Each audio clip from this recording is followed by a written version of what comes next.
Hi, hello, and welcome. Welcome to my stream.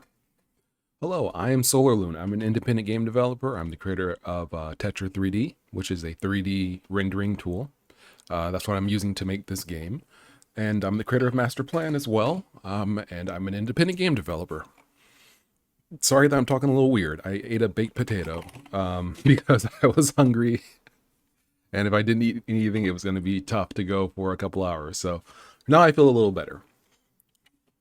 I was running low on time. I almost Minecrafted it and just like baked the potato and then just ate, just went pure, just just a baked potato in the purest sense of the word. Whereas it's purely baked. That's it. Nothing on it. No salt, no pepper, nothing. Just a potato and me. But I, didn't want to not do that. I didn't want to just not eat something. I didn't want to eat something that I had no interest in eating. Hold on. And I'm like, wait a second.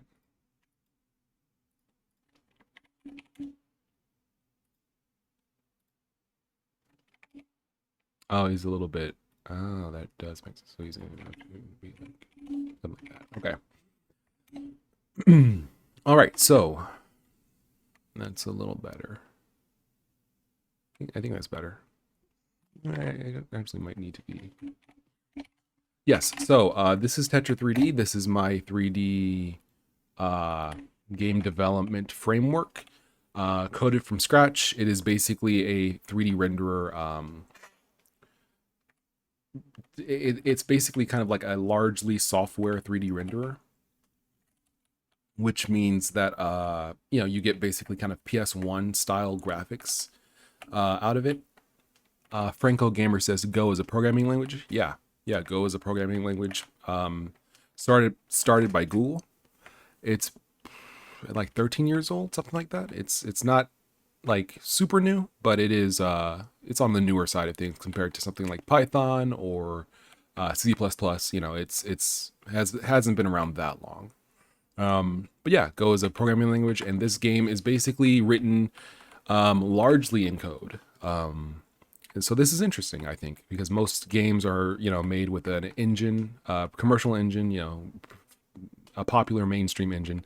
This is not. This is a game made in largely in code and largely but this is my own engine kind of. It's a framework for rendering 3D scenes, and then I'm also using it you know with a kind of integration with Blender, which is a 3D modeler, and that allows us to have like a scene editor and stuff like that.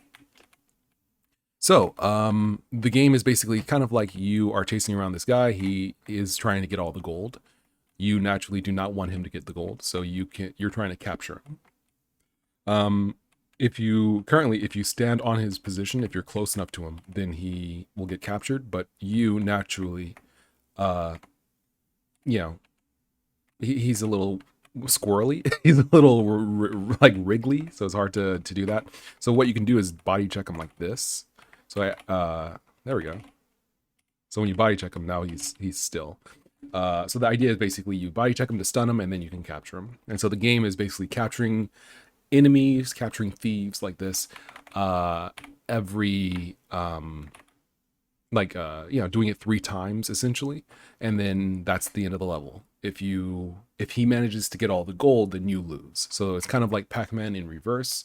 I keep saying this on multiple times in the last stream yesterday and today, but it's basically like Pac-Man in reverse. He's Pac-Man, you're the ghost. You're trying to catch him.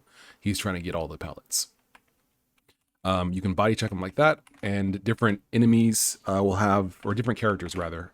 The plan is for different characters to have different abilities. So this guy can body check. Maybe other characters can do other things. So between the last stream yesterday and this stream, I added like this little dust cloud, which is randomly chosen. Yeah, it's randomly chosen. And so you can see it pop up. You can see it animate rather, as I slide along. I want to maybe do a little bit of kind of change up that animation a little bit. We could probably have it be a little bigger for some contrast. There we go. Yeah. That's cool.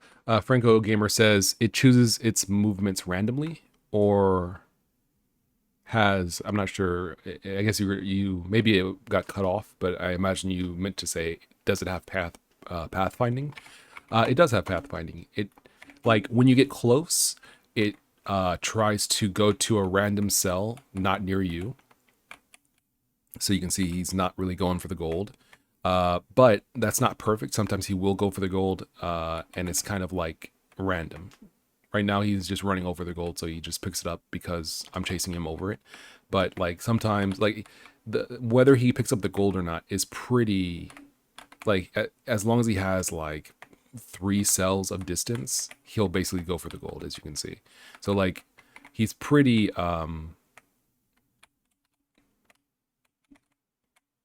like if you give him room, he'll pick up gold. Like if you give him any room at all, he'll figure out a way. He also moves. You can see it right there. He speeds up a little bit if you're near him. So like you can see the rate he's walking, and then if I get close enough, it's a little easier to tell. Otherwise, yeah, like he's going for gold even though I'm right next to him. So this is where you body check him. So the game is going to be something like there we go. This game is going to be kind of what's the word? It's going to be a little bit of like an action maze game, I guess you could say. So I added the sprite effect. I added the dust clouds and stuff like that. So this is overall shaping up pretty well. Let's get some music going, and then also, I think, let's see, hold on. How loud is that for you guys? Is it dumb loud? It's not loud at all. Good. Because it's muted. There we go.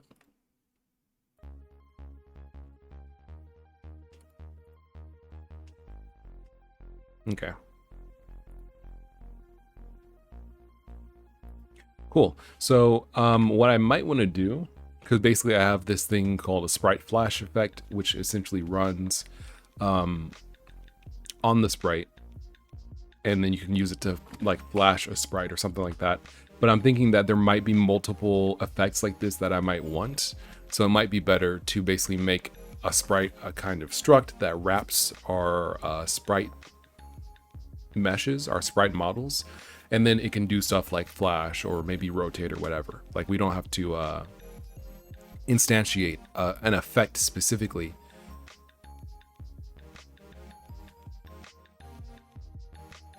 That's the way. That's yeah. I mean, this is a way to do it. I'm just trying to see what would be the best way. So I mean, it could be something like this.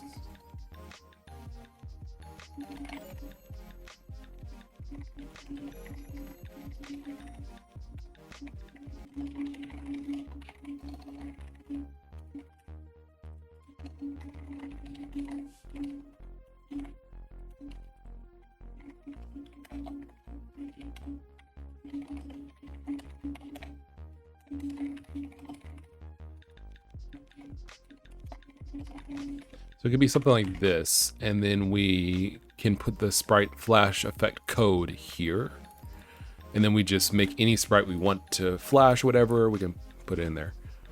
Hey, by the way, says, hey, Solar Loon, I'm not here to convert you or anything, but I've been using Godot for a while and was wondering why you stopped. That's a good question.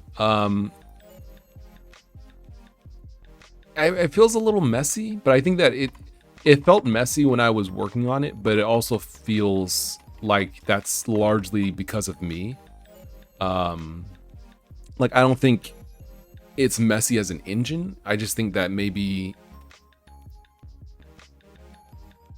I just personally find it messy. I don't know. I feel like this Tetra 3D is definitely not cleaner than Godot. Like, you know, it's much more disparate in the way that things are laid out. Like you can do a lot of stuff in Godot like in one place, and that's what I like about it. Like you can animate stuff, together. So it's like, it's very clean in that sense. But when I was using it, I don't know, maybe because it was the game I was working on was so big, it felt messy. I don't know. Is it simply a preference? I do like doing more things in code. I do like how simple the code base is of both my game and my and Tetra 3D, the renderer. It's simple, and I do like that. I'm the kind of person where it's like I'd rather do more with less than less with more. So I'd rather work with a small engine or just a framework and like build 3D than take a 3D game engine, only make my game in 2D and then put a 3D object in it. You know what I mean? Like, I guess part of it is I like to make tools that other people will use, and Godot is already so like big and well developed that most things are already made in terms of the core, like how the engine works. So I like working on engine tools. That's part of it. I also like to code. I think more than like, doing things I'm a coder. I'm a programmer. So like, I think I'd rather do things with code than visually, unless it's something that is inherently visual, like an animation. Did I hit any big roadblocks with networking or something like that? I didn't hit any roadblocks with networking. I think that Godot is it could use some more TLC with the language. I think the language was a little problematic. It wasn't horrible. It was definitely, good enough to use to make games, but it did feel like it was just a little bit short, a little bit shy, in terms of like doing things that I wanted it, that I felt like it should be able to do. Like, when I was, let me think.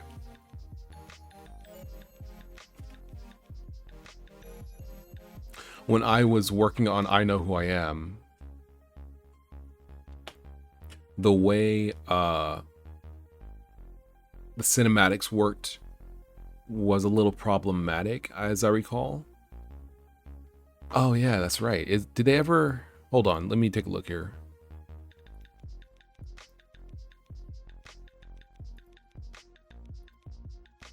Hold up. So yeah, that's fine.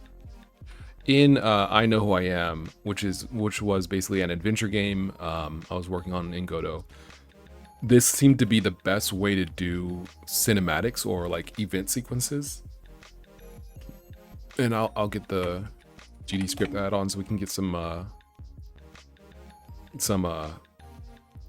not code completion, but syntax highlighting. There we go. So this seemed like the best way to do like event systems, like like you would have in an RPG game or something like that, where you can talk to someone and then maybe you can give them an item or select options from a list of choices. This seemed like the best way to do it at the time, and this I feel like is not satisfactory. It's fine enough. It's fine. I guess it's not. It wasn't. I didn't like it. It wasn't satisfactory to me, but I think it's fine. But I think they need some sort of coroutine system that allows you to no, it's not running. That allows you to basically like start a coroutine, yield from it, return to it, and go back and forth like that. I don't remember if they had it I don't think they had it at the time that I used Godot, but that was back in like 3.2, 3.1. Even for version 3, it's like 3.5 now, or 3.3. And then of course you have Godot 4. That's the new version, 3.5.2. Yeah. So now these things might have been resolved, and of course if you're working with Godot 4, I'm not familiar with Godot 4. I wouldn't be able to tell you what improved or anything. It felt like there were things I would run into that always felt like relatively straightforward issues that you would see if you use the program. I think that's the thing that kind of like I never really got around and was so frustrating. It wouldn't be like I was like trying to make a fractal, trying to make a mesh that was a fractal, and I'm using Boolean cuts to make this happen. And I run into a physics issue as a result of committing these Boolean cuts to the mesh, or something like that, where it's like super specific. I wouldn't run into issues like that. I would run into issues where it's like, I want to check a tile to see if it's solid, and Godot would be like, that function doesn't return the value you think it should, or the tile editor itself, you're pressing the key combo to like rotate a tile and it doesn't work.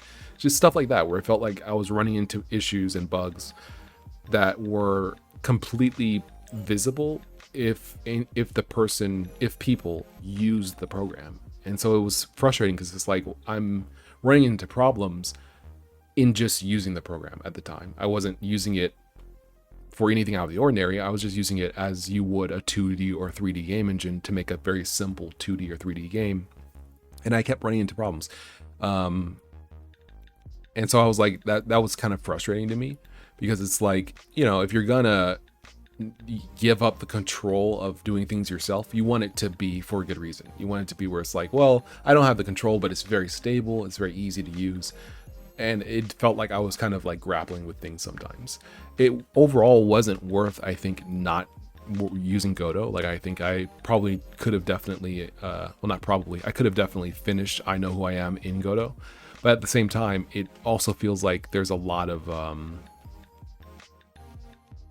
I think part of it is because the engine works the way it does and it's so complicated, you have to really adhere your mind and your approach to Godot, or whatever engine you use. So if you use Unity, if you use Unreal, you have to like shift your mind to work with those engines, with whatever engine. And if you don't shift your mind well, you're going to have problems, because you're going to try to do things in a non-idiomatic way, where it's like, in Godot, you should try to make a node for this. And you're like, no, I want to do it in code. And it's like, okay, that's fine, but you're going to run into issues later, that kind of thing. So I think that might be part of it, is I prefer code more. And if I'm used to making, like you're saying, yeah, if I'm used to making my own systems, if I'm used to kind of seeing all the code, and it's hidden behind a layer of like, what the editor is doing, and I can't really know what it's doing, that makes it a little harder for me, maybe. But then again, I haven't finished anything since I've stopped using Godot. So can I really say that, I had trouble with this program and that this is better for me, when I don't have any results, basically, either way. So it's I recognize the humor of it. It's hard to say. I think that Godot is a great engine. I think it's I heavily recommend it, but I also feel like it's more likely that you will run into fewer issues the smaller and simpler the tool that you use is. So, which is natural, right? If you have a car, it could break in a million ways. If you have a hammer, it can only break in one, right? It can only break where you're holding it. Essentially, it's going to break on the handle, either close to where you're holding it or far from where you're holding it. It's going to break there, probably. So it's like, when you're making a game, you want it to break in a way where you know how to fix it, or ideally not to break at all. So it's like, I'm just saying that frameworks might be better for stability, just because you have less between you and the end product. You might have to make more to get from you to the end product, but what's there between you and the end product. So it's kind of like one of those things where it's like, you gotta think about it. I'm not the only one who can't finish projects. Basically, yeah. It's tough, man. Finishing projects is difficult. Franco Gamer says, I also did games just coding, but they were made in Python. Oh yeah. Python is also a good language. Pygame was very popular back in like 2003. 2006, 2005, around there. I think I remember like having a book about making games with Python, with Pygame. And the Blender game engine, that was Python. That was a lot of fun. Yeah, that was a lot of fun. Have I ever worked in a group of developers? Nope, I've never done it. I'm a solo dev. I want to make my game kind of person. The BGE was something. It was fun. It was fun. I liked it. It wasn't perfect. There was a lot of things it could have improved upon, but I think that overall it was kind of unparalleled in terms of like, you know, having a really smooth workflow, being like, you know, where you can model and play your game in the same window and all that stuff. Unity, I guess, kind of has something similar now, you know, all these years later. I'm sure they have things like both obviously playing the game in the game window, in the world editor window, but now they have things where like you can like model the world using blocks and things like that, right? I can't remember the name of it, but I think that Unity has that, and then there's probably like BSP add-ons and stuff like that if you wanted to go the old school route. Goran Milanovic, his add-on to export to Android. I don't remember the add-on, but I do remember Goran. He was extremely prolific, dude. I think he just like disappeared. He disappeared off the internet. But I remember I worked with him on a BDX. That was, well, I guess that kind of qualifies. I worked with him on BDX. Yeah. That was fun. That was fun. The memories, dude, memories. Now this is kind of like BDX. This is kind of similar to BDX in a lot of ways, actually. This is kind of like the new BDX in a sense. Goran's tutorials and yours were how I taught myself how to code. Oh, that's cool, man. Thanks. I'm glad somebody got some use out of it, out of the tutorials I made and all the stuff I did years ago. I was thinking about this a while ago.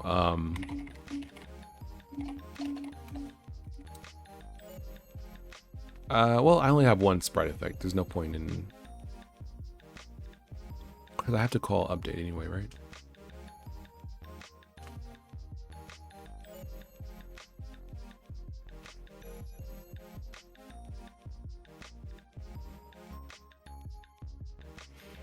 I guess I could do it like this. Do it like this.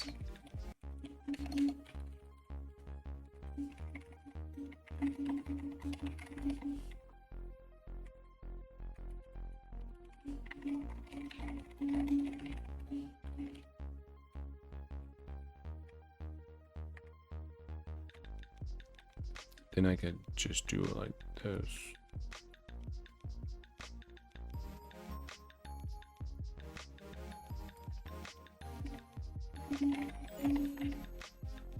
Well, I only want it to flash. That's the only thing I really need. Okay, we won't worry about this right now. That's fine.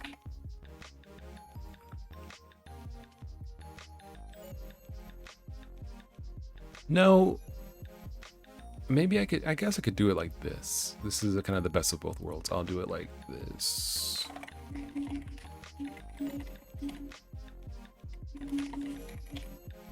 So this is just going to be a sprite effect.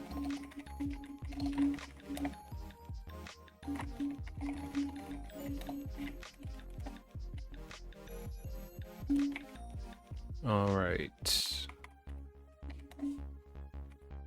So then we don't actually need to do that. We can just say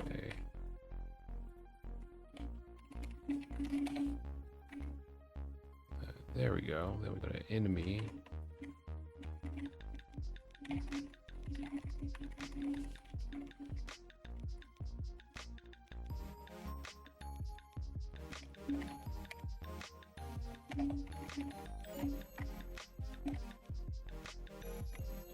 That, and then we just say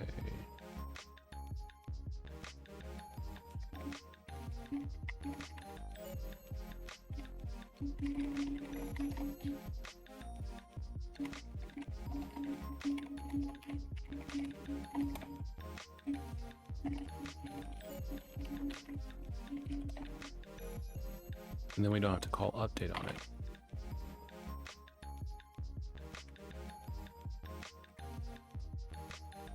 There we go. Cool.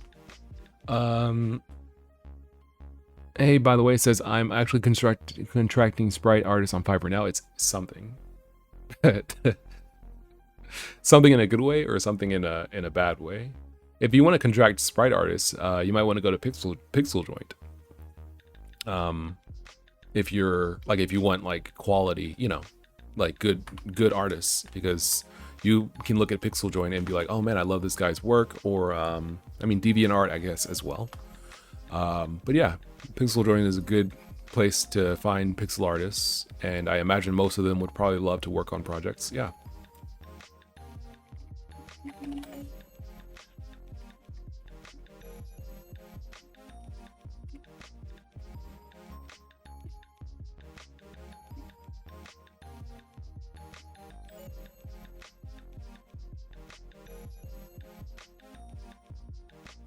Okay. Cool. So now, we can make it so that the player or the enemy's capture rate only goes up if you actually like press interact. Hey says the amount of simple ghosting that you get while literally offering money is pretty disheartening. Yeah, I mean Fiverr, the thing about Fiverr and like those kinds of services, you know, Fiverr, there was another couple, right? But basically it's like people are bidding for contracts for jobs are being posted, you know, do you even know if the person is alive? You know, like not alive, but if you do, do you even know that the person is a real person? As opposed to just like a fake listing or a fake contract, a fake person, you know, like a person might post a job, or I guess it's Fiverr. So a person might post their, you know, like page and be like, you know, I'll do this for you for $5, and it's not active. For example, the person hasn't signed in months, or maybe, you know, they talk to you and they're like, yeah, I'd love to do the project, and you're like, okay, let's go ahead and start, and then the person ghosts you because they find something else, they find a different job. So it's like, I don't know, I feel like, but the nature of Fiverr is such that it facilitates this a little bit more heavily, because it's a marketplace for people to offer their services.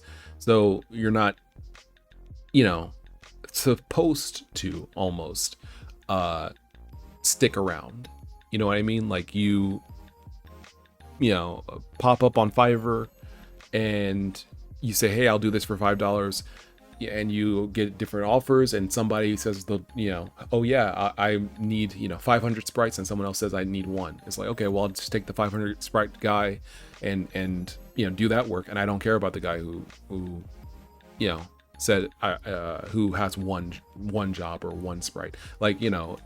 And then once you get enough money, you can chill. You can go do other sites, you can go on other sites, or do whatever, and then you come back to Fiverr. So it's almost like a seasonal thing. It's almost like you can choose when you want to work and that kind of stuff. I'm not trying to say it's bad. I'm just saying that basically the nature of, what's the word, bidding, of a job bidding system, bidding on contracts, bidding on freelancers, it facilitates kind of, you know, a turnover. The nature of the site is one of turnover, I think. And if you want someone consistent, you probably want to like make that, you want to forge that connection yourself. You probably don't want to use a job board like Fiverr, or can't think of any of the other ones, but you know, go to Pixel Joint, find somebody who posted pixel art recently that you like, look at their portfolio, see if they can do animations, if that's what you need, reach out to them. You know, like if you do it that way, I feel like that's probably more like consistent. I don't know. I've been lucky finding one guy in Brazil, but yeah, it's not bad, but the sort of Damocles situation you're describing is 100% correct. And I am also someone of this kind of board. I'm not on Fiverr, but you know, I'm familiar with this kind of like, you know, system where people post jobs or people post, themselves as freelancers and people bid either way. The system is made to kind of facilitate turnover. It's made to, at least, I can't say it's made to, but it is in the board's interest to appear busy, even if it's not, right? Because if it's Fiverr and people are posting jobs, even if let's say even if 10% of those jobs aren't real, it looks busier. That makes people want to bid more. That makes people want to post more, because it's like, well, if there's 30 freelancers on Fiverr's front page, if I wait till tomorrow, it might be 35 or 40. So I want to get myself out there faster, right? You want to get yourself in that space, because the more people that are there, the less likely that you'll be seen. So you're like, well, I better get there quick. Or if I see a lot of people having success, even if, again, they haven't signed into their account in months, they haven't taken a job in months, but it says, oh, they've made, $50,000, $500,000 on Fiverr. It's like, oh man, I could be like that. And it's like, but this guy he's not even working anymore. Like his account is not even open. But because it looks busy, you now are like, well, let me go ahead and make my account. Let me try to make this happen. So that's another person in Fiverr's, system. I'm not saying that they're doing this. I'm saying that this is something that they could be doing, that any website like this that benefits from its users could be doing to facilitate, or like you say, enable or encourage people to post, encourage people to exist on the platform, even if there's no one actually there, or even if not there's no one there, but even if the traffic is low, by making it seem like traffic is high, that makes traffic higher. Even if most people aren't there. But like you said, you've gotten good results there, so that's good. If you've gotten good results, if you've gotten consistency, if you've gotten good quality sprites, keep on it. There's a lot of people on Tumblr. There's a lot of people on Pixel Joint. There's a lot of people on Twitter. Of what's left of Twitter, you can check that. Co-host. There's people on Co-host. There's probably people on Mastodon, Instagram. You can probably reach out to people who, Pixel on Instagram, TikTok. There's probably people on TikTok that do pixel art. So there's a lot of places you can look for, like, nice quality, pixel art. I don't think it's hard to find. DeviantArt, again. I wonder if they ever think about changing their name. It feels like they might wanna at some point. It feels like a doable thing. It just DeviantArt is like, and you go to DeviantArt and it's just ordinary art. There's nothing like, well, let's not go there. Let's not go into the fact that is the probably the number 2 site for Sonic Sonic inflation, like, art, where it's like, oh, Sonic is 800 pounds because he's eating too many chili dogs. That's DeviantArt. Like, that's, so maybe it is an accurate name, is what I'm saying. Maybe that's correct. Maybe they should just maybe that's why they haven't changed it. They're just like, we know what we are. It's unfortunate, but it's just this is what we are. We can't change the name. We know what we are. Okay, so I don't even know how I got on that subject, but the plan here is we want to interact with the enemy to basically start capturing him. So we can do that by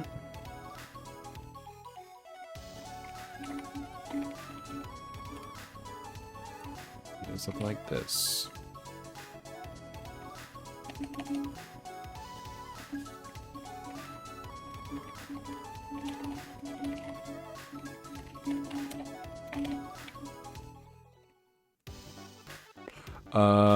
Hey says, so you're walking around in this game collecting gold coins and tossing bad guys around. No, the bad guy is collecting gold coins, but yes, you're tossing bad guys around. That is the point. But basically, He's so like outdone. That's right, is wonderful. But yeah, basically your goal is to stop him from collecting all the coins. Yeah, you're not getting the coins, you're stopping him. So you can see now you have to hammer the interact button to like take up the capture bar. Body check, capture. Okay, cool. Is this for the game jam where you have to swap the roles? Yeah, this is where the idea came from. Rather, it's basically just Pac-Man, but instead of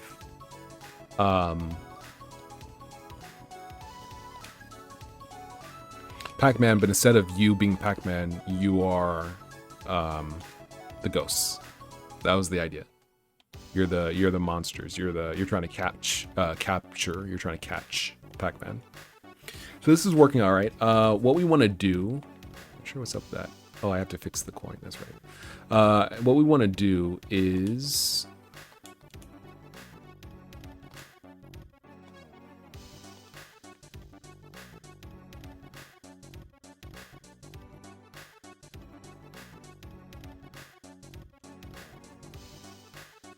we want to fix something, which is the ability to go in like, I mean, I guess you can move in like different other directions. Like this is fine.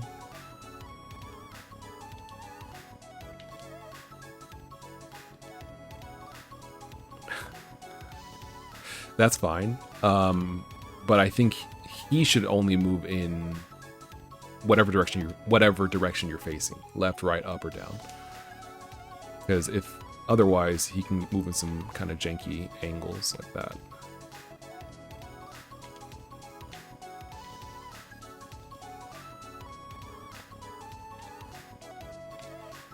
Is there a penalty for dashing into the brick walls? That would be good. I probably should add that. We're going to go here. I'm going to make another sprite for him.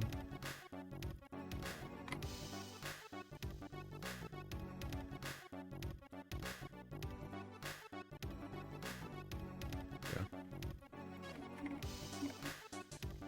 Where he's rolling.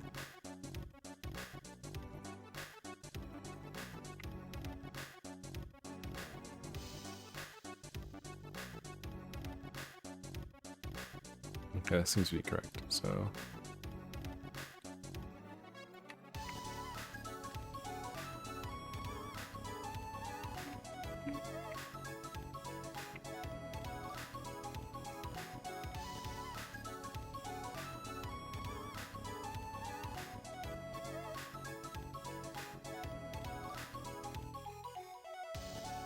actually, let me do it like this.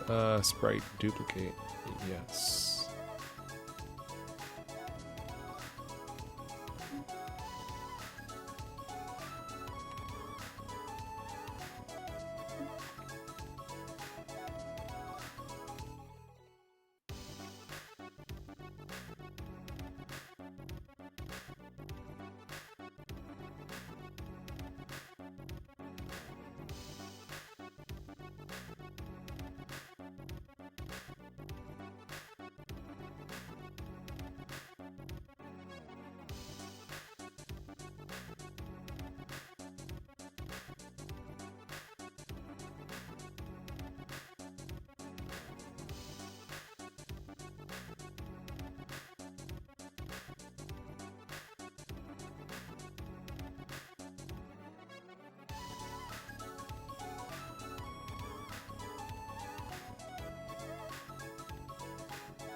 Here's can be here.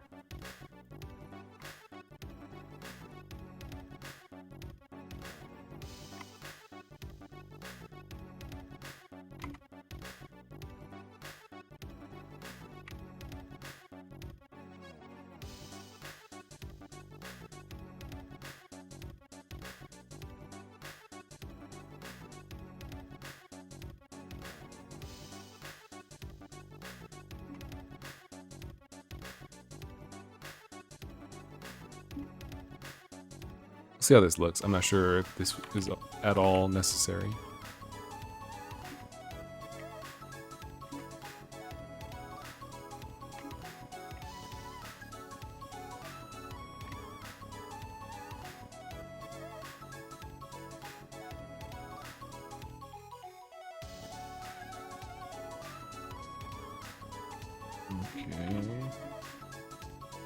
Maybe I can keep this sprite here. Man, I gotta go. I'm glad I caught some of your stream, bro. This looks good. Yo, thank you. Thank you very much.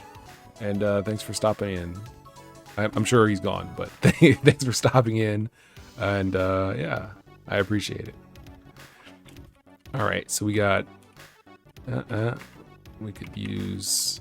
Well, we could use like a down sprite. That's pretty easy to make. We'll get started on this one. I keep wanting to start over, but...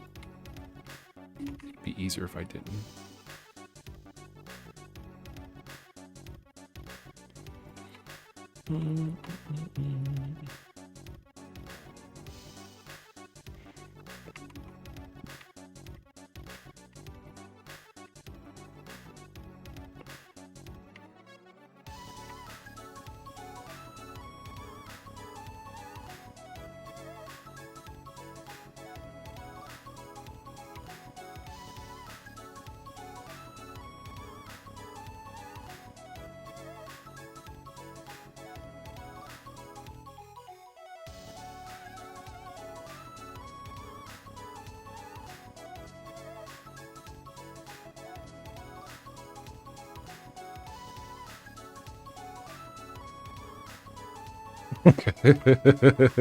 He's like, oh my gosh.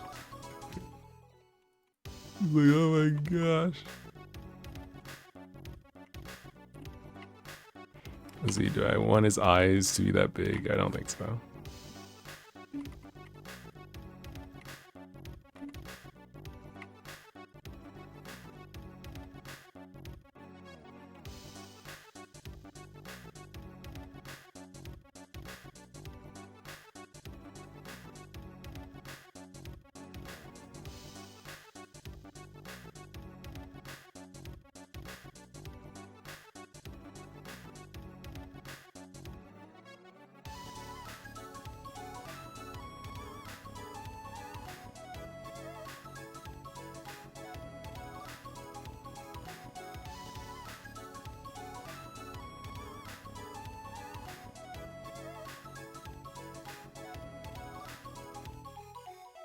I feel like that's pretty good.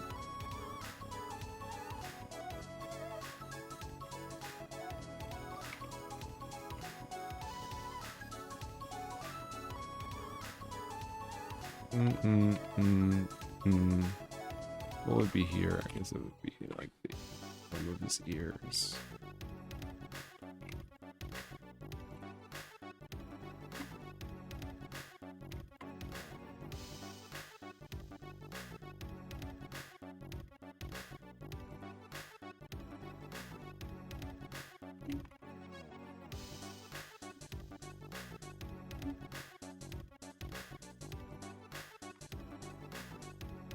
Okay.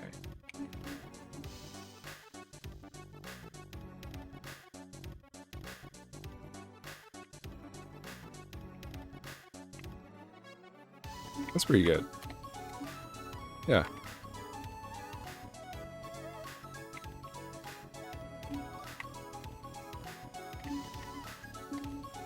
Okay, so G patched. Or no, it's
Okay, something like that might work.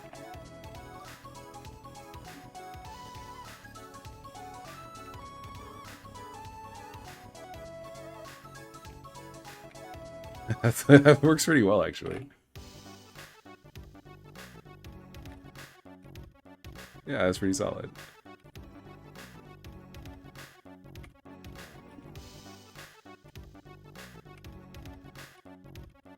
Yeah, that's pretty good.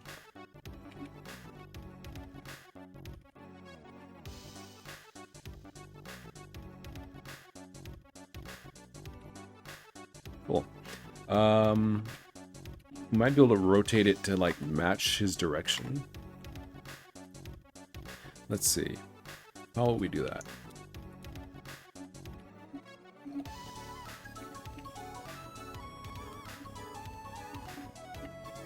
I guess it would be actually probably animation player update. I'm not sure if I'll be able to do it. Yeah, I'm not sure if I'll be able to do it, but we'll see. If is bashed, let's see, enemy sprite. Can we? Well, let me just try this. Can we just rotate him at all? Like, can we just rotate him on any?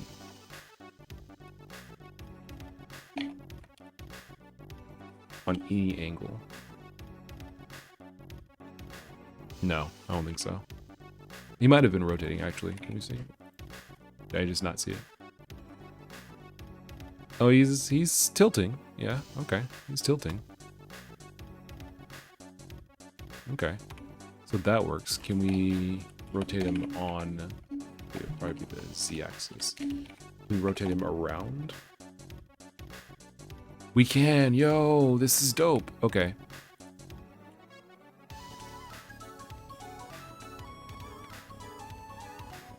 Cool. Okay, so it does work. So what we want to do then... let's see... Enemy.movement.x greater than 0.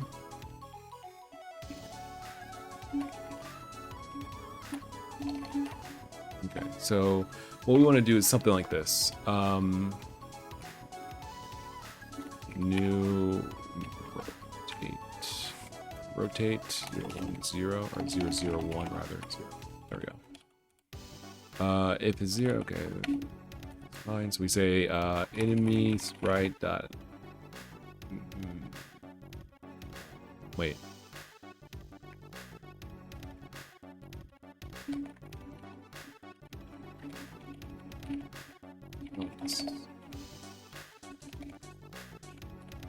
Yes.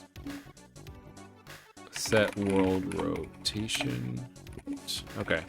So if he's facing right, we don't do anything. If enemy movement Z is less than 0, greater than less than 0, then I think we can just say we can't modify the angle ahead of time. Okay.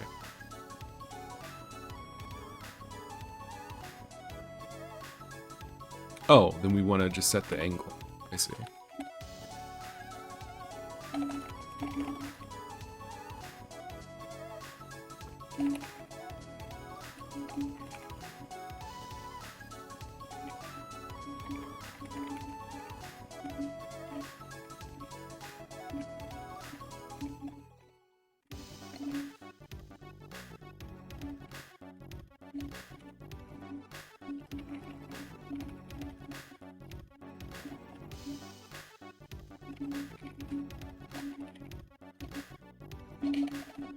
I guess we could just do it like this, not even think about it.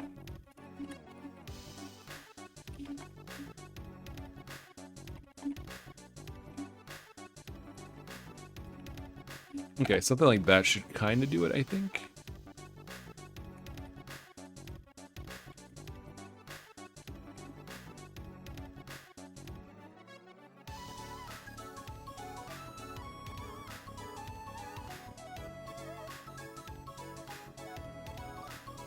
Yeah, that works pretty well. It's just, it's not correct, but that's right. If movement. X greater than 0, angle 0, and I think we can just say angle minus 90.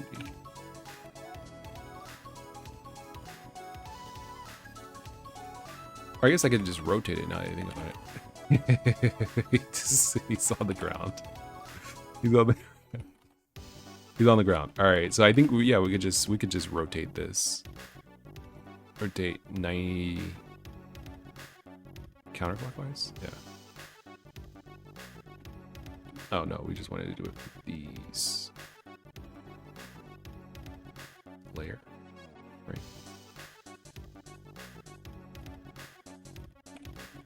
It does it for them all. No, it's not what we want. But that's fine. We might be able to do it with this. Bruh, it did not work.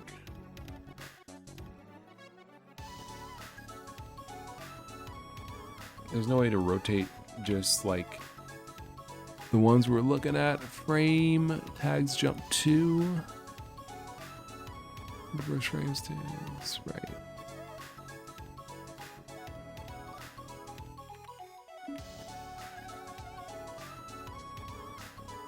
Yeah, it doesn't actually. Okay.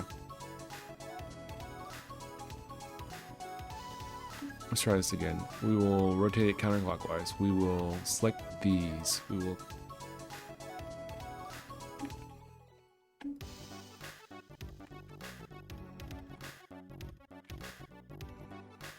Yeah, it doesn't work. Okay. It's not destructive, I guess is the word. What we're gonna do.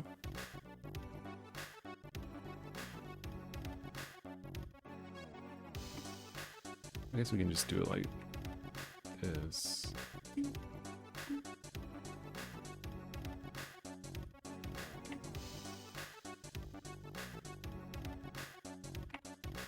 But I feel like there should be a better way. Anyway, this is fine. There we go. All right, now we don't have to do anything here. We also don't have to do anything here, and that should work.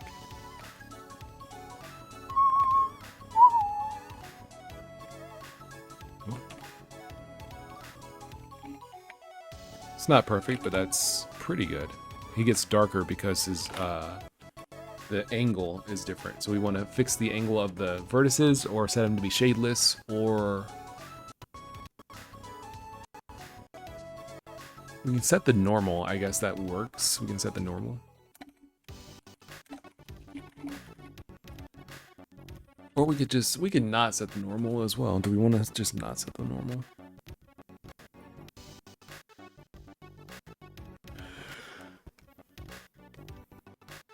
We could definitely not set the normal. Or I mean, set it to be shadeless.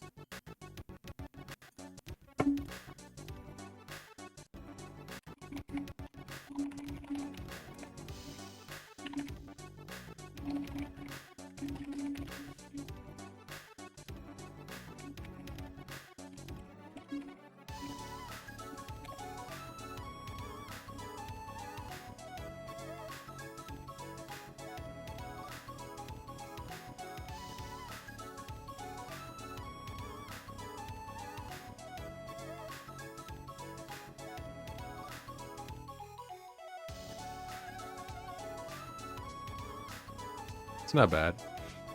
Yeah, not bad, not bad. But that won't work if he's not like it works because he's in the daytime. Yeah, we want to actually fix this. So let's actually fix it.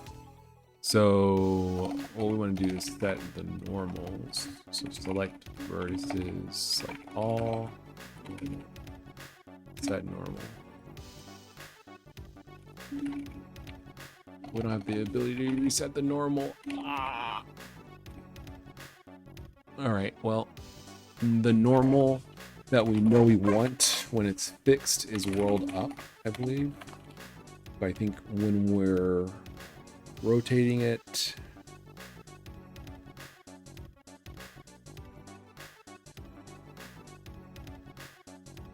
I actually don't know.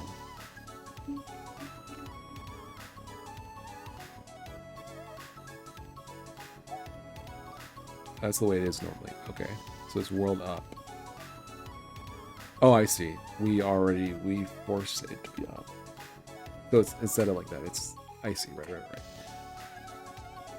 No, yeah, okay.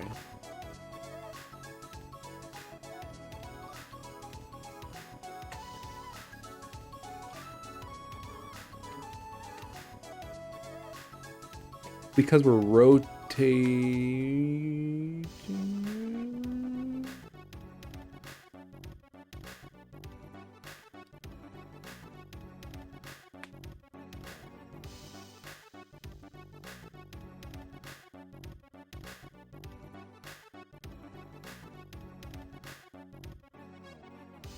Let me think. Hold on. Let me cook.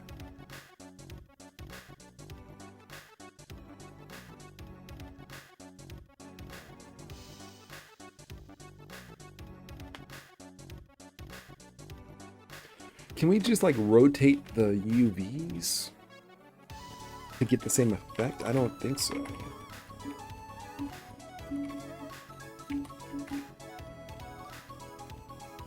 I mean, you can, right? You can rotate the UVs. That does do that. You can rotate. You can find the center and then rotate them around the center.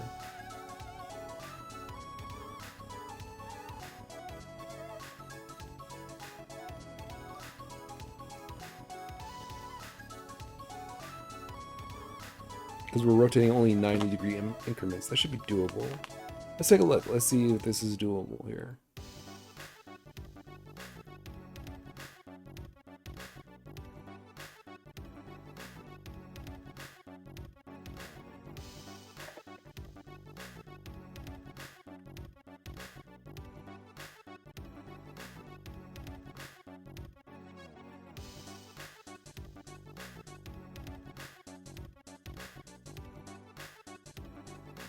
See, might be apply UV offset, so it would be rotate. UV offset.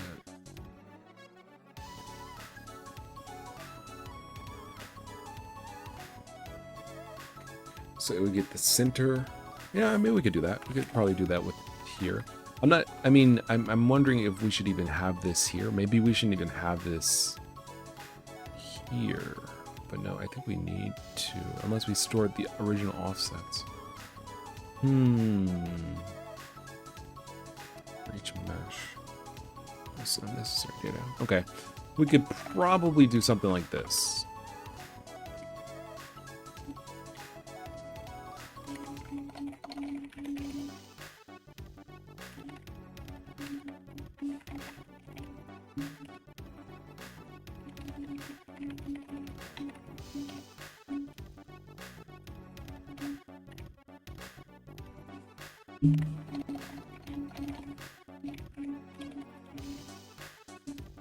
We could do something like this. So we loop through the UV values, combine them together, get their center, get the differences, rotate them, and that's the end result.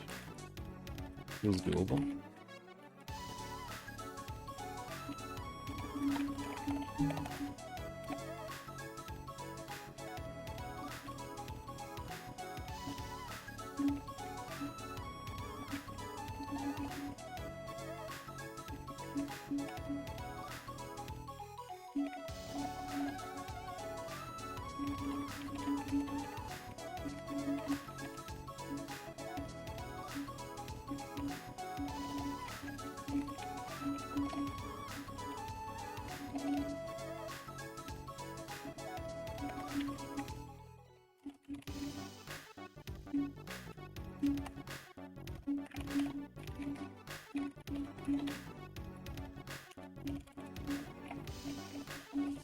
Okay, so this is the center.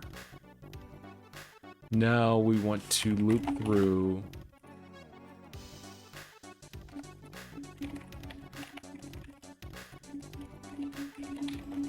and say mesh.vertex UV's vert index equals rotated equals mesh dot vertex UVs per index. I guess it would be the difference. Is this sub center? Then we want this to be center dot add diff dot rotate.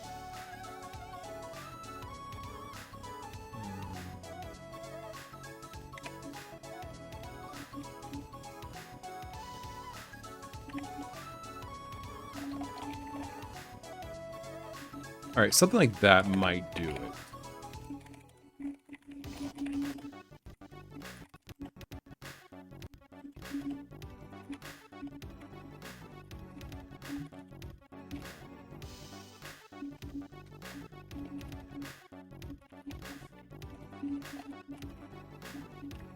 The mesh ratings. Okay, so that might work. Let's see if that does. So this, I don't really like it being on texture player. Well, it doesn't even have to be on texture player actually, because we're not using the texture player at all. We can put this on a mesh, so that's what we'll do.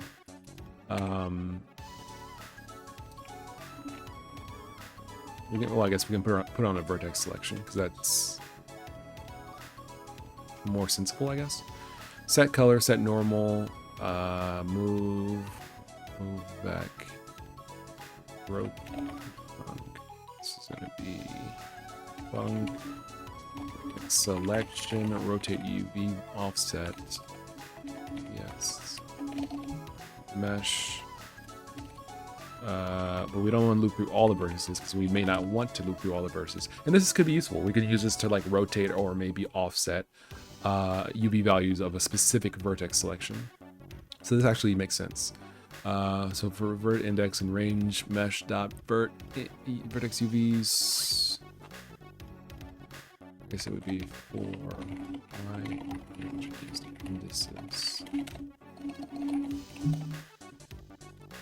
Center.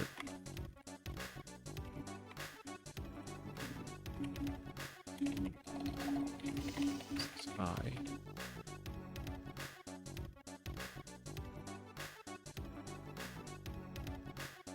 Or is it? I guess it's just I. Index like that. Yeah. Okay. Right. Okay. So we're using it directly. All right. So we divide it by the which would be length mesh dot vertex CUV length VS indices, and then range mesh this indices.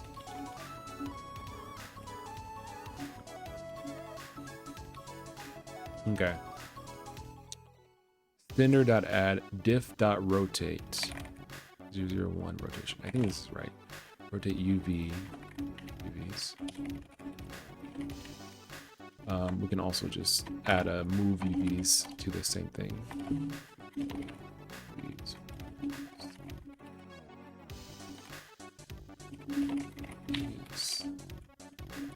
DX and Y.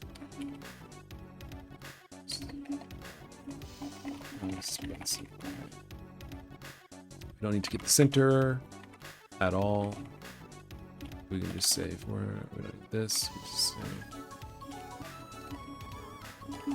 X.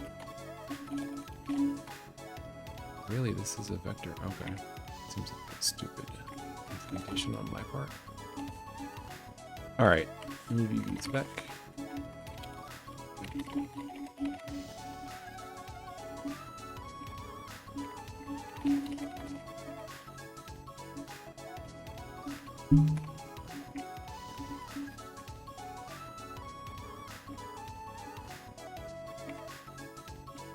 All right, so that should help us out here. So we'll test this out.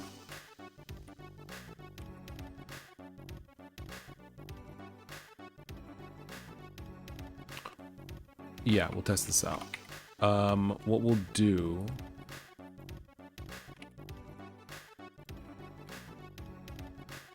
Do I have the coin? Coin... I don't have any money. I mean, any, code on the coin at all? I do.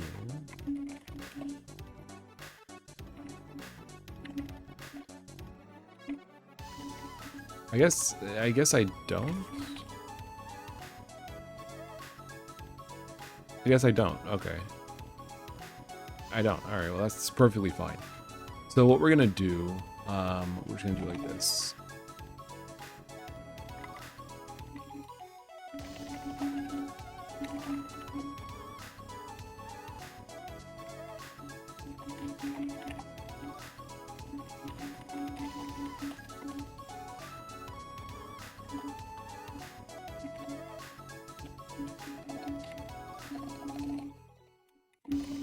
Scene root search tree by name.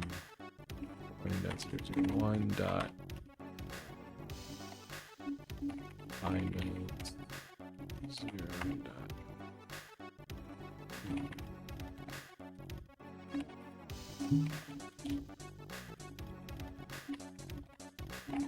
So I want to see it in isolation first. I want to make sure that this is working.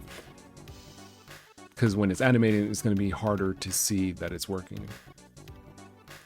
Coin, all right, so we can say coin.mesh versus select all. Cool. Okay, so let's say that.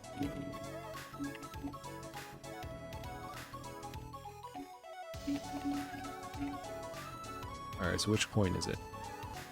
This guy at the top left. There he goes. Okay. So what we want to do, we just want to say basically, let's select the vertices for the coin, and then we just want to move the UVs by 0.01. That's 1% horizontally.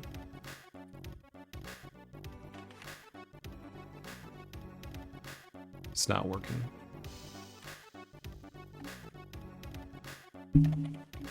I think it's not working. Yeah, it's not doing anything.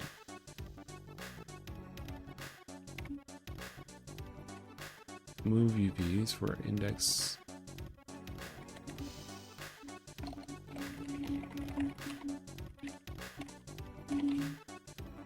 Is it not selecting anything?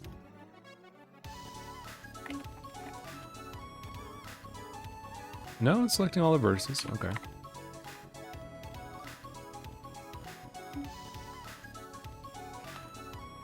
All right. Vertex UVs index plus.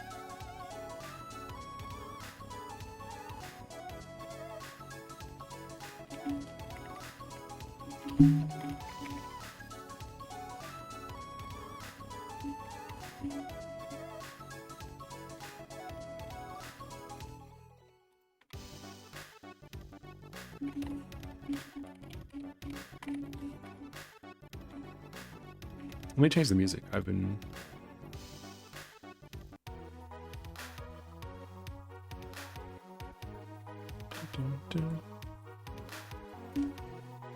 Let's see here.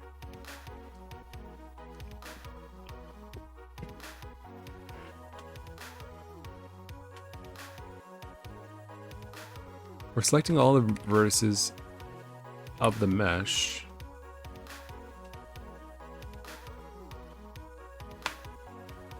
Move UVs.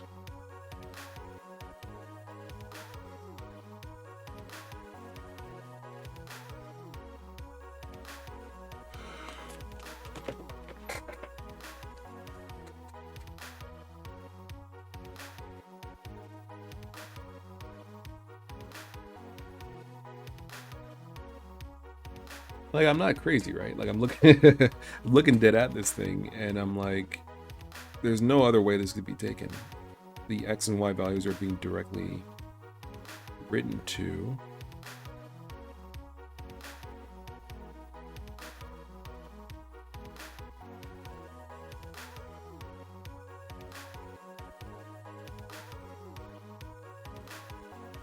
Am I crazy?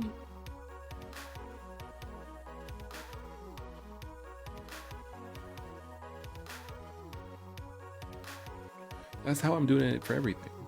Let me, wait, let's try this.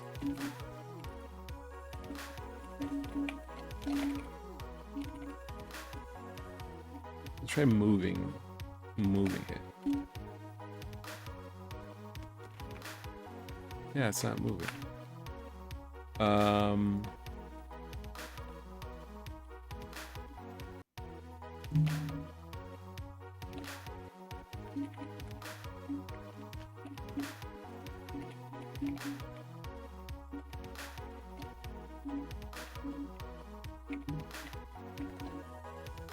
I don't think we need to do anything special for this.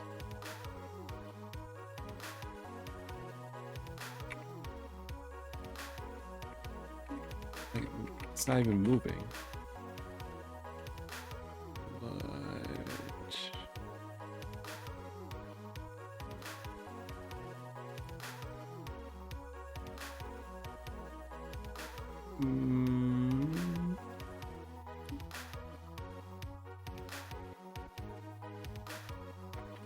What else can I do here? Let's see.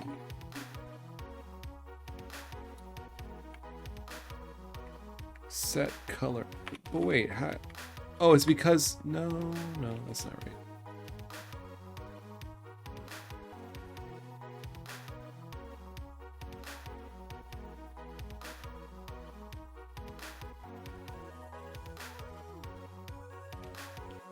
I don't think so. Is there a problem?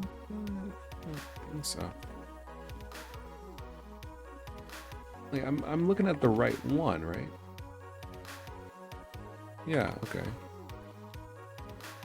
Select vertices, select all, move. It's definitively not moving.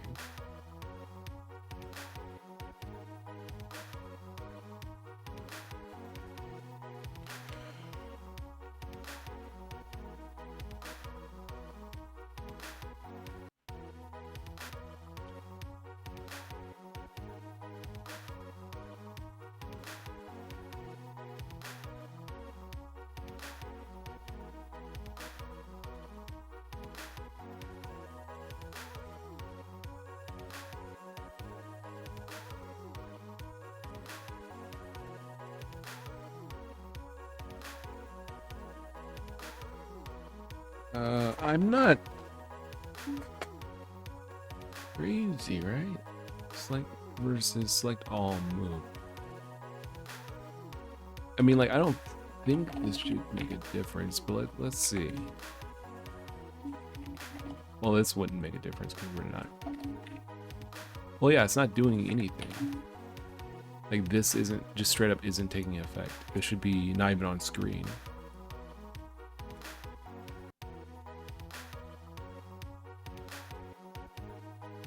Okay. Is the mesh not being used?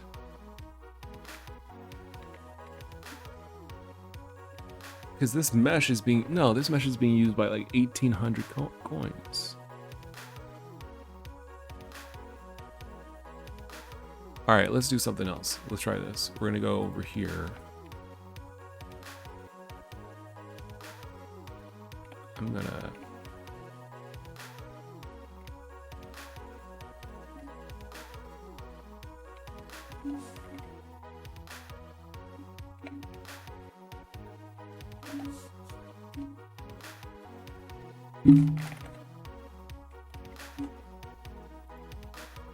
yeah.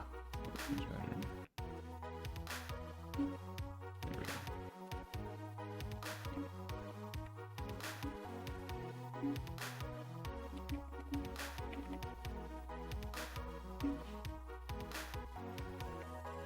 Yeah, I don't, how is this not?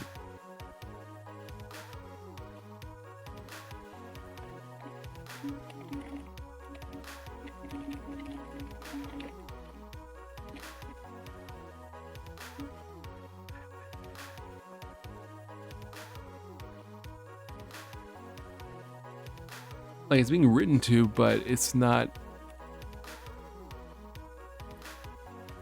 changing. It's not, the mesh isn't updating. It's not drawing. Let's see.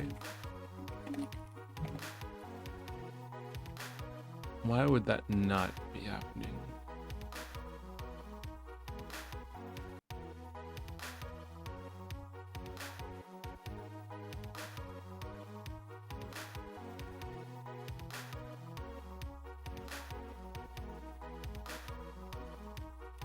Let's see here. Let's go to the camera. This is for instance.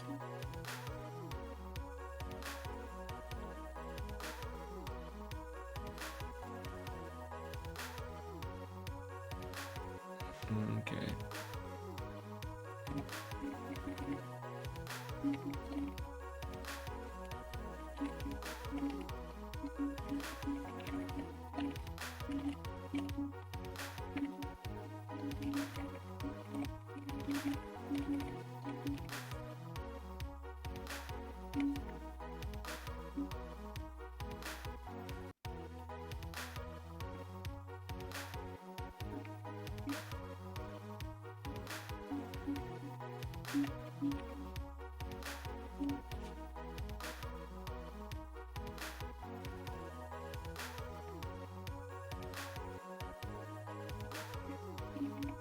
All right, so there's something going on. We can see.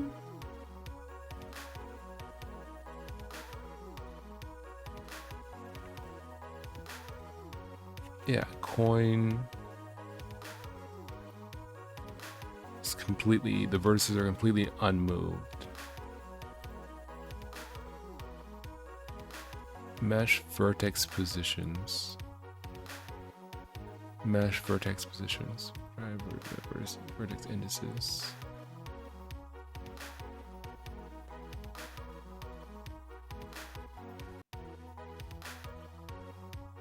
Mesh at vertex positions.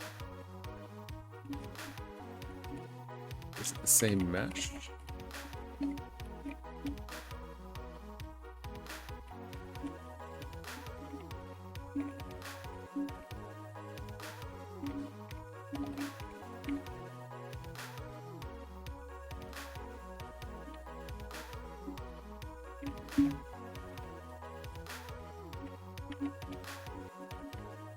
I think it should be the same mesh. Let's see.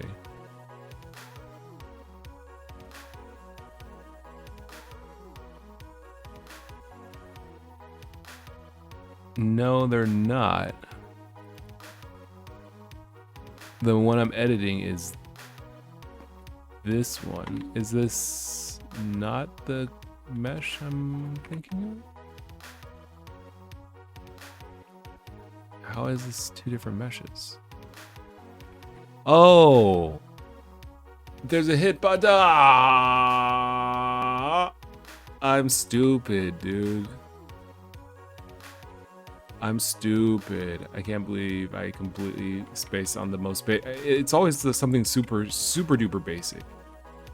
Where it's just like, yeah, are you like thinking right now? It's crazy. I just straight up, I didn't even realize. Okay, so here's what we're gonna do. I think we can close this.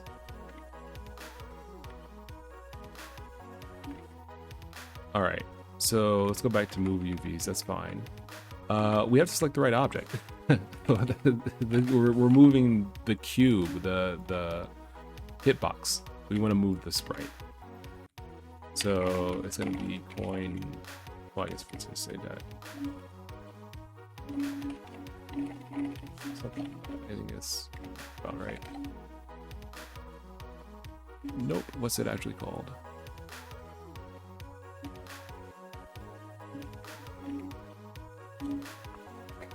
Okay, there we go. That's what I wanted to see.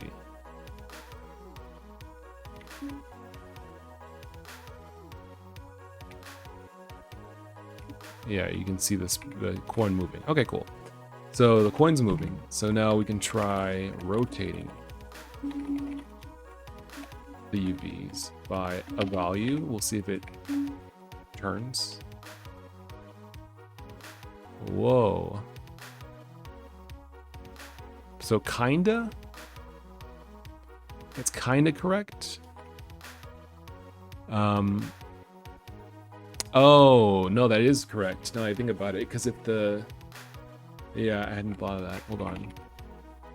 This might not work after all. I mean, it's working actually correct. It's just not what we want, I guess. Because we basically have a... Let's say we have a sprite sheet like this, right?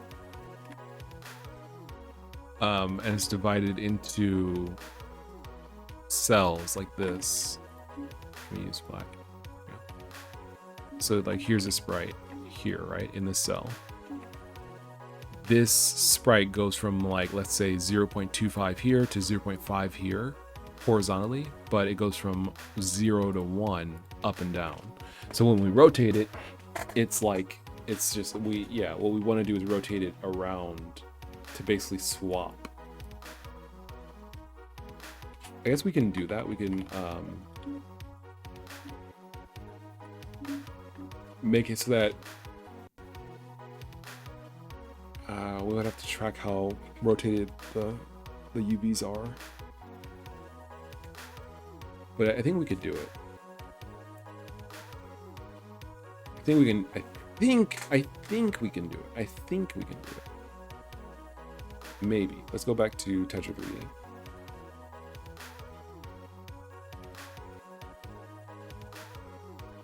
The idea is something like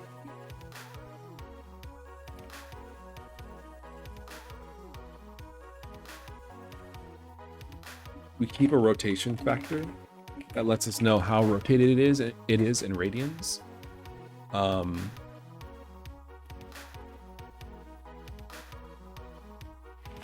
Do we need to know the original rotation? I think we do.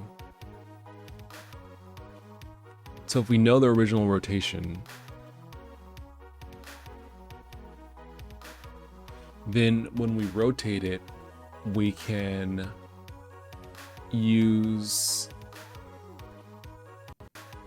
No, I don't think we can do it.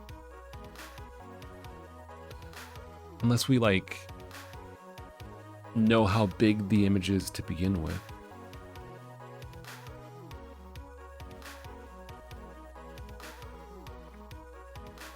That's unfortunate. I don't think we can use this. I mean, it works fine, but I don't think this is what we want. All right.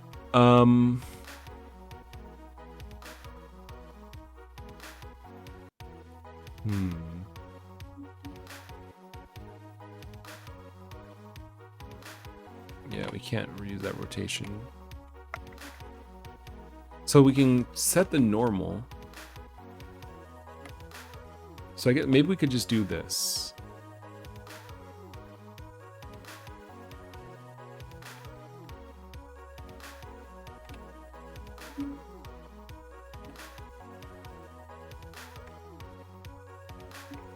Let me see this. Hold on.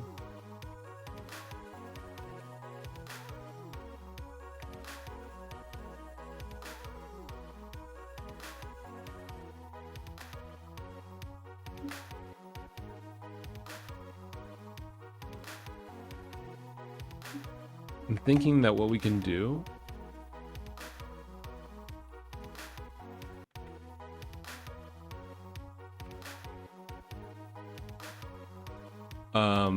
well, we can do a couple things. Firstly, we probably maybe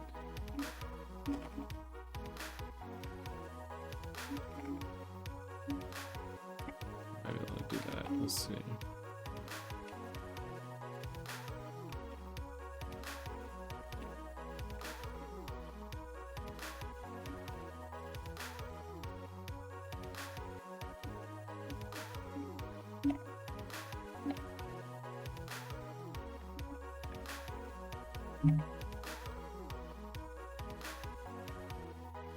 Let's see, because ideally we want...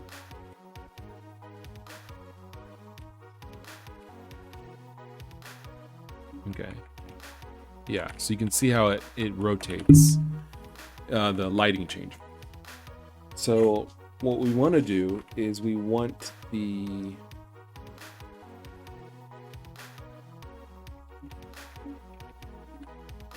normal to change to accommodate or to account for the lighting, for the sprite rotating. Because it's like up, it's like this, and I'm thinking that it has to rotate like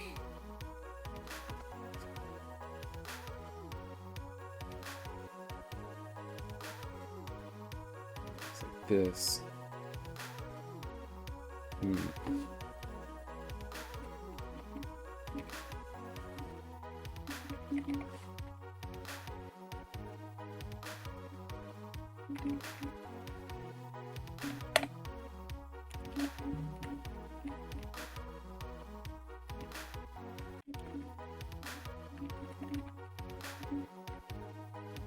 This might also work. Might be that it needs to rotate in the opposite direction. This might work. Let's see. Nah. Let's see. If it's straight up Y, it needs to rotate on maybe the X axis. It's either going to be the X axis or the Y axis, Z axis, I guess. Oh, there we go. No. But it's close. It might be the Z axis.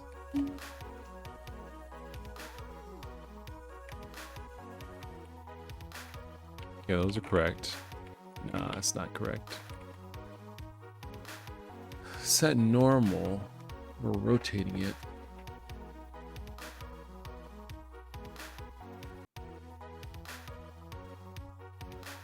Maybe it's... I don't think it's the negative angle.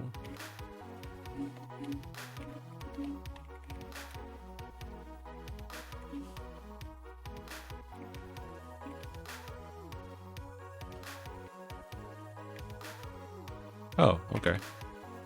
I guess it's the negative angle. Is it X or Z? Does it matter?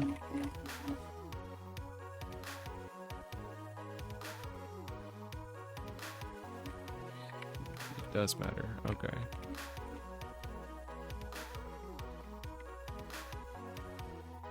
All right.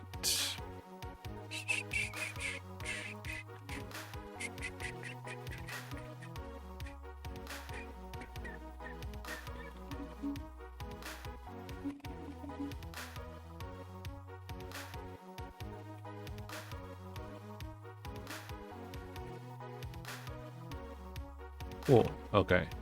So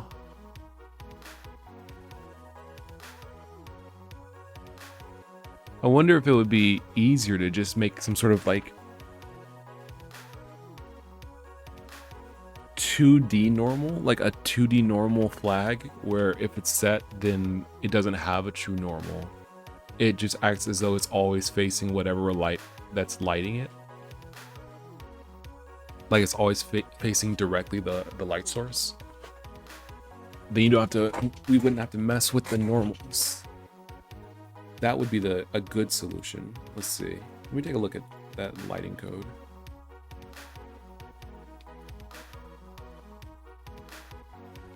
That would be in light, go, normal. This is where we get our normals. So we would basically say it's a 2D normal, don't even worry about it. Just act as though the normal is facing the light. That would work really well. I think that'd be nice, because then we could just be like, basically pretend it's a flat, a 2D normal, or an automatic, what's the word? Direct normal? Automatic normal. Okay. That's doable. That's doable. And this is a use case where I feel like a lot of games would be 2D or something like that and have this kind of a feature. So it'd be nice to have that. So what we're gonna do, we're gonna make a flag for it, I guess, in Blender. Would that be on the material? Feels okay to put it on the material. So it would be like auto normal or fixed normal. Maybe just normal faces lights. It's fine. Custom depth. There we go. Also, this music.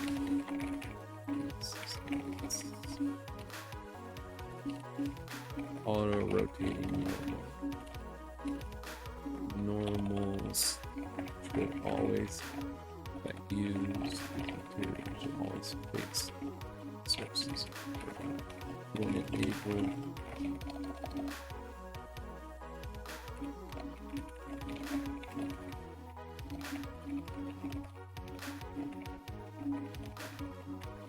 okay, well that's yeah.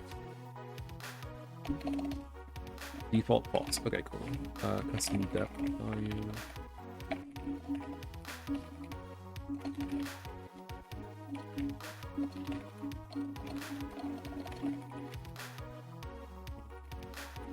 Lights auto rotating normal.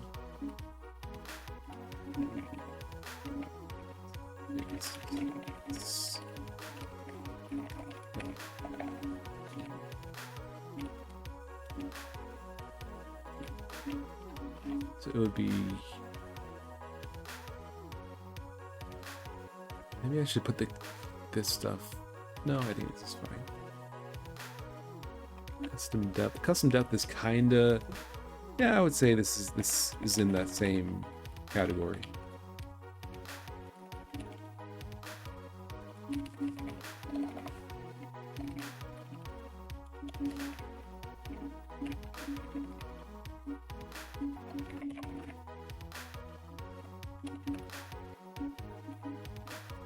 Okay, there we go. Normal faces lights.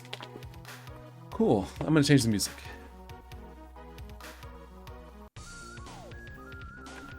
Give me something else.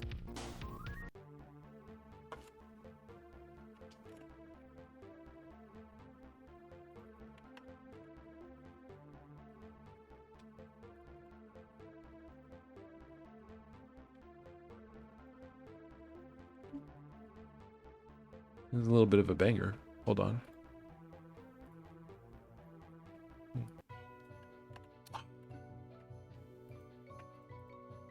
It's beautiful. Okay. This has revitalized me.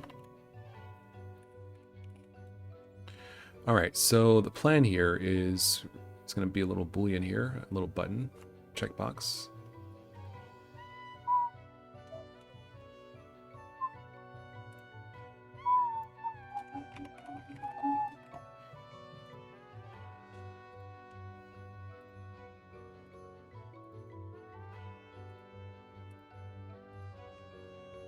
Normal always faces lights. Cool. Normal, maybe normals always face lights. Whether normals that use the material should always face light sources or not. Particularly useful for 2D games. Because 2D.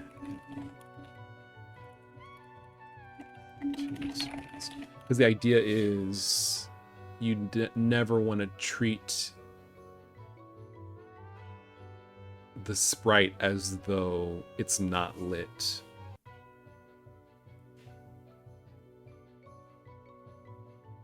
Or maybe we should make it so that. No, this is useful. I think this is useful, yeah. Okay, so material.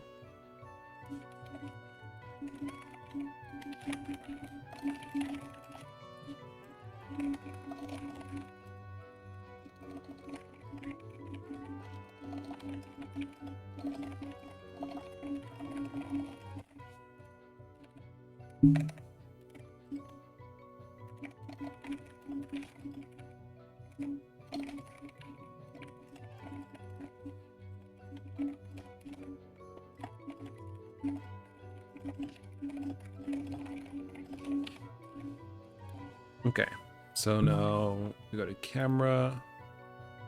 Oh no, we go to GLTF first.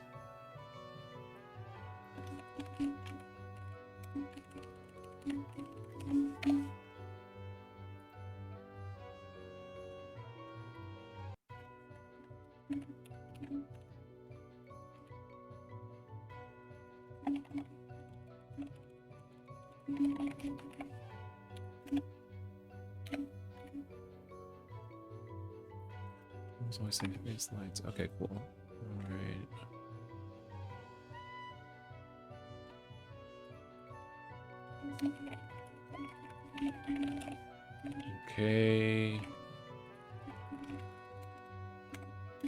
Create and delete it. It's got a place. All right, we're loading it. And then it should be set here. And then when we go to process the vertices, we can see mesh part. Yeah, okay. Matte, let's see. Oh no, it doesn't even go here. It goes in light. Mesh part, okay. All right, so ambient light, I think it's, yeah, it doesn't even, use normals. This does though. So this is where we say, if mesh part dot material, nil. It's not nil, and matte dot normals, always face lights, else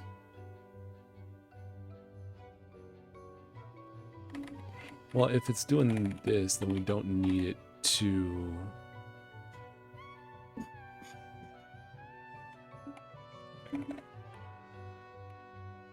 well, the position can still be there. Okay, well, for now, we won't worry too much about that. All right. Something like this should work. Is the mesh vertex normals? Do we or normal dot light vec? It should just be light vec, I think. Light vec is in here. Light vec is here. Okay, so we'll just put this down.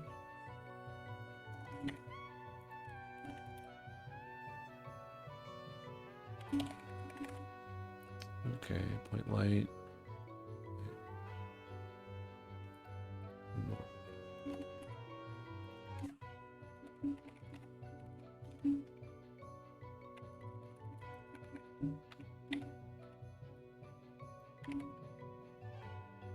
Cube light.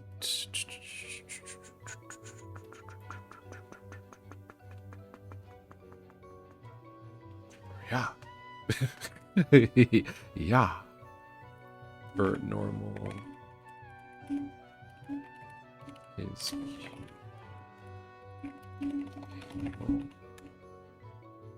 and that's it. Okay, so I think that should basically do it.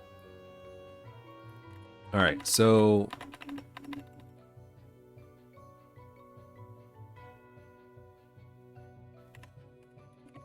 I'm trying to think of. I think this will work. We'll see. We'll see in a second if it works. All right, so we can go to assets. We can go here.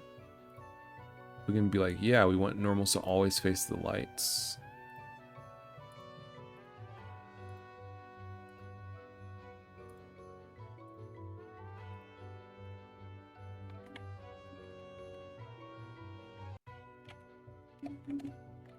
All right, something like that. Now when we go over here,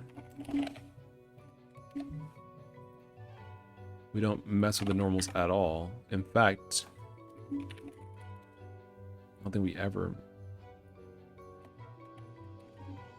need to do that. There we go.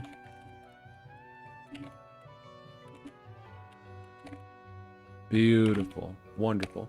Now the upside of this, rather than just being like, well, why didn't you just set the scene to be shadeless, is that we still have lighting in the scene. Like we have this sunlight, and we can actually make it, we can actually do some cool stuff here. So like,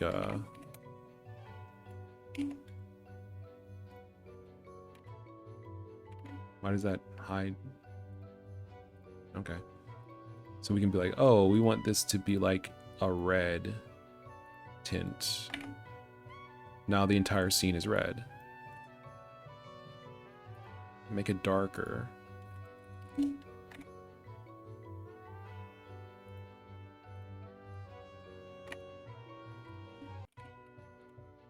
And now it's dark, but we still have lighting. Except on the dust, because the dust is shadeless. I believe. All right, well, there you go. That's dope. That's exactly what we want. Like, literally, that's exactly what we want. All right. Yeah. so let's go back actually and fix that dust. It's shadeless apparently. Is it shadeless? It is. Turn that off. All right, well that gives us even more control and is exactly what we wanted, and that lets us do cool things.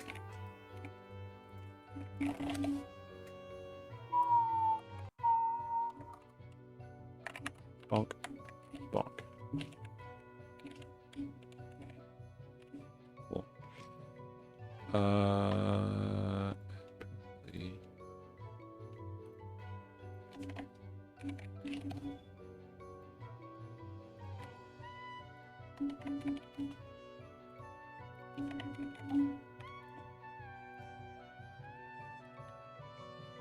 Right.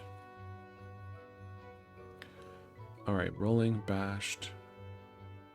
That's clean, dude. That's clean. That's exactly what we wanted. We wanted it to just be like clean.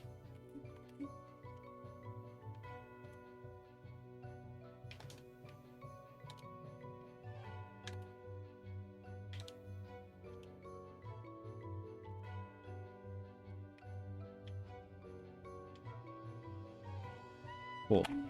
All right, so there's a couple things we need to fix here.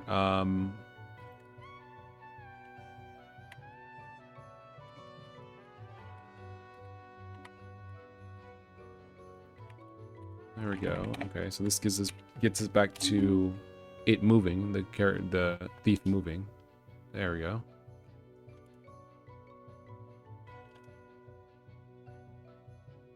Beautiful, beautiful. Hit him with a couple shoulder checks. Exactly. He should also spawn dust. Let's fix that. Let's dust or smoke. Enemy.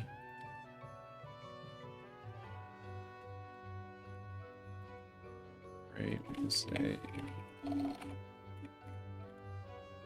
enemy.level.game timer system after time that second divided by 10. Do this. Oops, timer 1.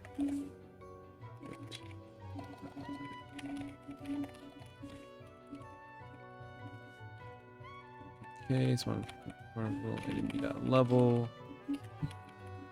Go. Loop is true, but if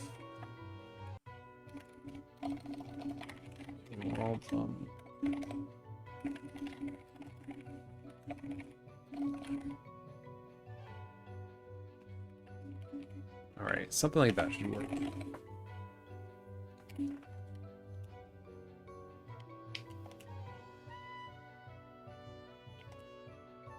Pretty good.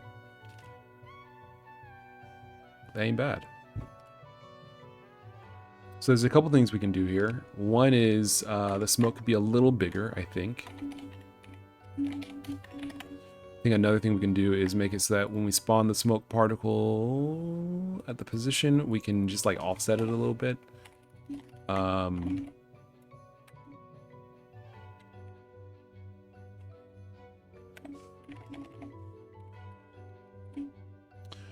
It might be cool to make a randomize function to like randomize a vector.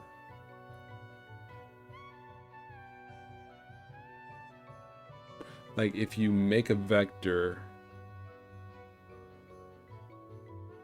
I guess that's the same thing as just rotating it on by a random amount. Yeah, you can just say rotate like this, and then just like give me a random float 64 times math.pi.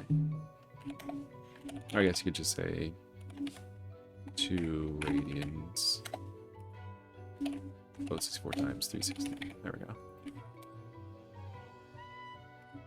Oh wait, but we don't want to move it by that much. We want to move it just a little bit. Something like that.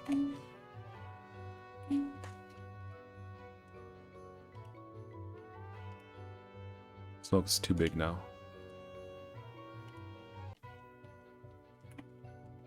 Probably want to make it like that, and then size it back down. There we go. Let's...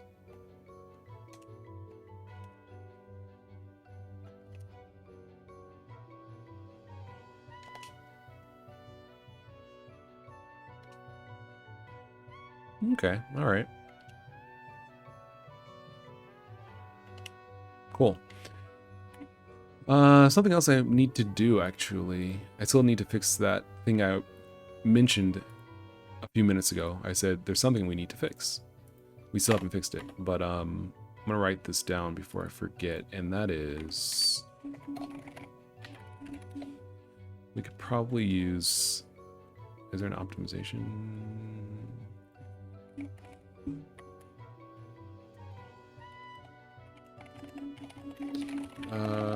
Resource.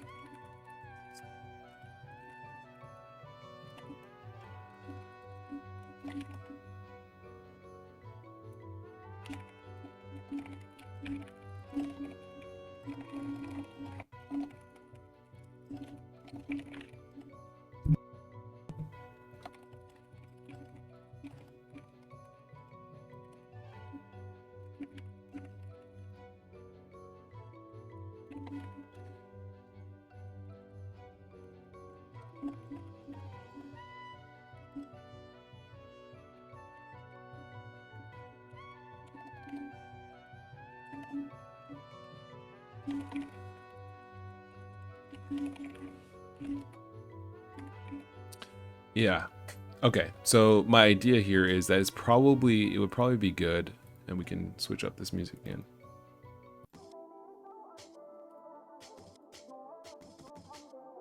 There we go. My idea is that basically, rather than... this is not even the version of the song that I like.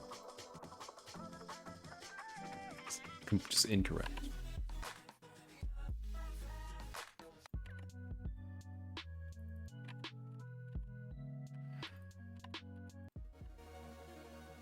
That's fine. Yeah, the thing about it is, like, if you have a mesh, like for a 2D game, you have a mesh, right?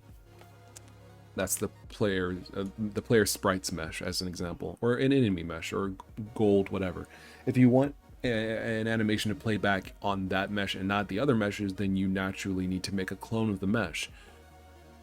Once we clone a mesh, and then, like, it's no longer in use, like you dispose of the model that uses the mesh, it's the only one that uses the mesh is the clone. If you go to, like, recreate a model or duplicate the mesh, it should be able to basically pull back the dead mesh and kind of reinstantiate it. Now, we kind of would have to do a lot to make that work. So maybe I'm not going to do that, but it's something that's on the list. It's something that we can put on the list for an optimization. It would be faster probably than actually just making the mesh again, because the mesh has a lot of data. Naturally, for the vertex transforms, the positions, the normals, all that stuff. You know, I can see this easily making stutters if it had to clone a mesh on the fly, you know, and there was thousands of triangles or something like that. But this is a PS1 renderer, so maybe it's not even worth the hassle. It's not worth thinking about. All right, something we still haven't fixed is we need to make it so that you can only shoulder check. You can only throw them bows in one direction. Like, you can throw them in whatever direction, I guess, is fine, but the dominant direction is the one that needs to be used. So facing.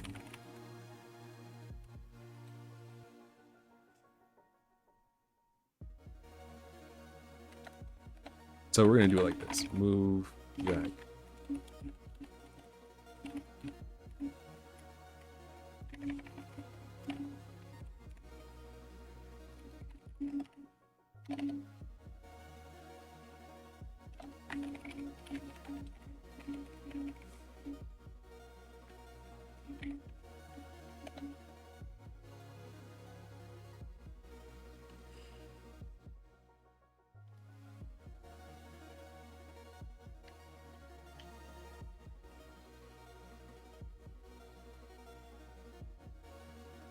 I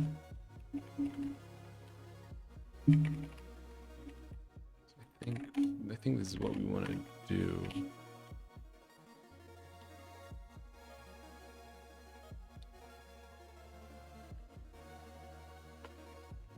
His magnitude is greater than 0.04.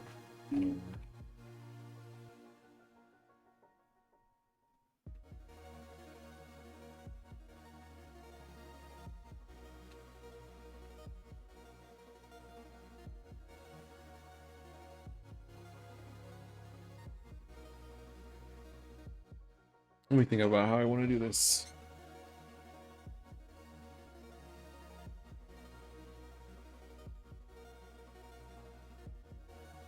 I'm not sure. So move back, the magnitude is greater than 0.02. Then we can assume he's moving, he's walking.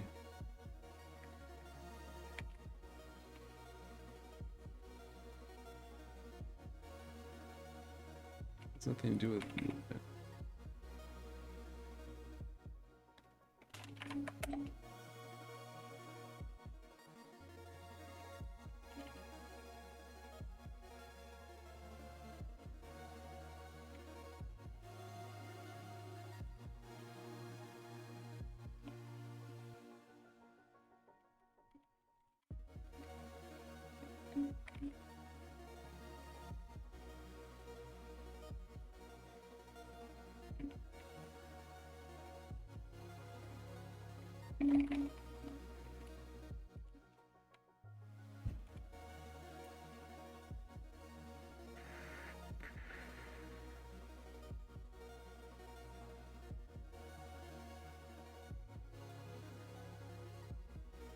Okay, wait. If player dot movement. Okay.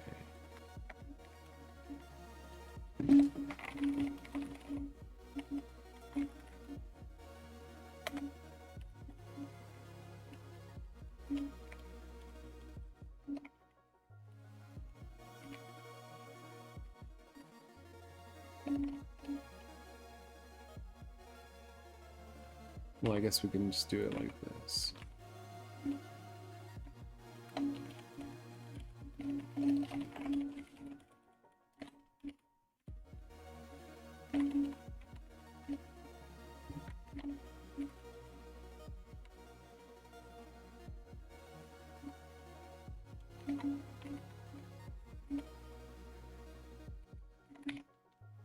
Okay, and then we can just say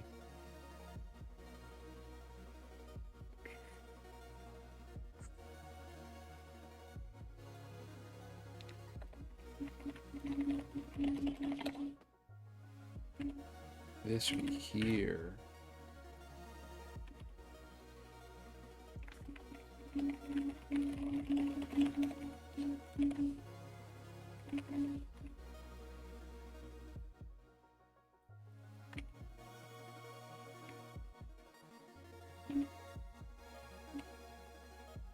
Did I never say? Never did.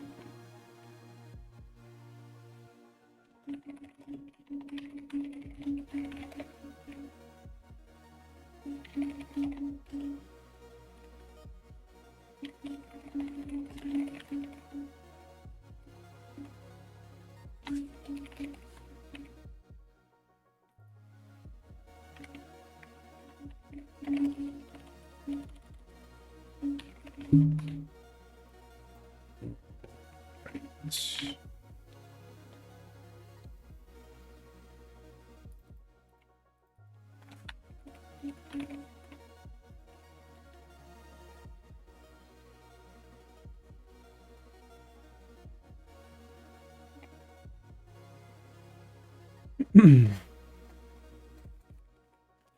mean, I guess we can just do it like this now I think about it.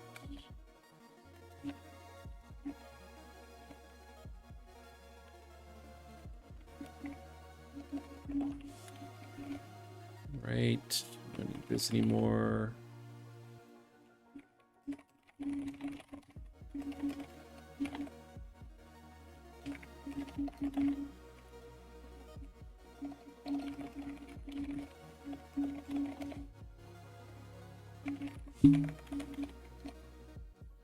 Right, so we don't need flipped anymore. That's not here.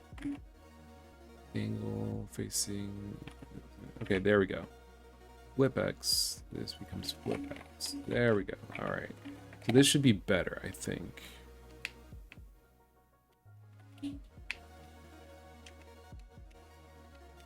There's still something up with the analog stick, but that's fine for now. Oh, now you can only go in one. That's weird way. Gosh.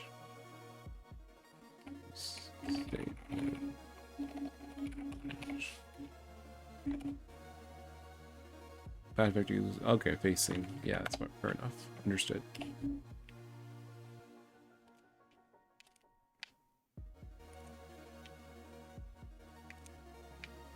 Beautiful.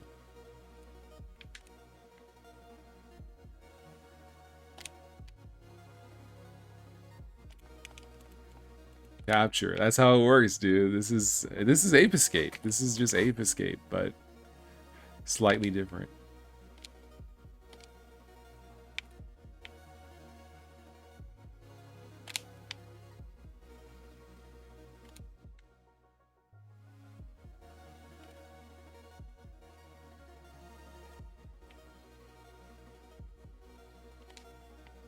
Cool.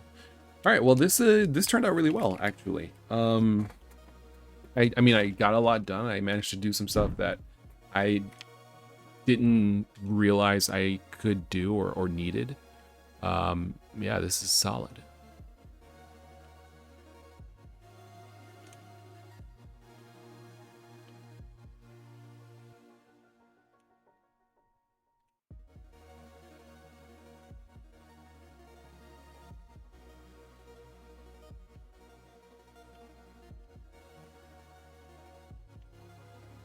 We got some stuff for moving and rotating UV maps in there. We got